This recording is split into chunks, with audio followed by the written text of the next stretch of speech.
Ever pondered the art of making her feel at ease? Many have walked this path, and it's not as daunting as it might seem. It's all about understanding, empathy, and respect. With these 3 pillars in mind, let's embark on this enlightening journey. The first pillar to address is understanding.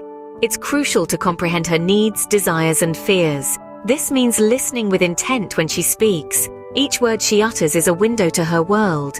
Pay attention, not just to her words, but also to the emotions behind them.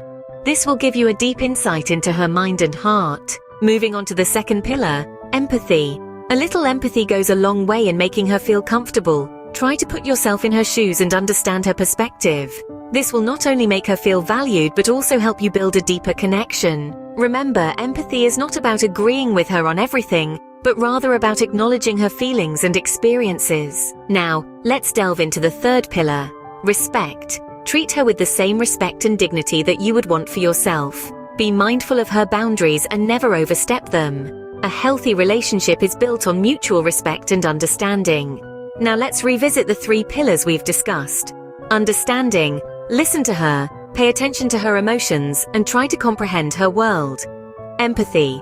Put yourself in her shoes and acknowledge her feelings. Respect. Treat her with dignity and be mindful of her boundaries. But remember, these are not just rules to follow. They are guidelines to help you navigate the complex world of human relationships. Making someone feel comfortable is not a task, it's an ongoing process. A process that requires patience, understanding, and most importantly, genuine care and affection. So, next time you find yourself wondering how to make her feel comfortable, remember the 3 pillars: understanding, empathy, and respect. With these in your arsenal, you're well on your way to mastering the art of making her feel at ease. That's all for today, folks. Until next time, keep practicing these steps and remember, understanding, empathy, respect. It's not just about making her comfortable, it's about building a meaningful connection.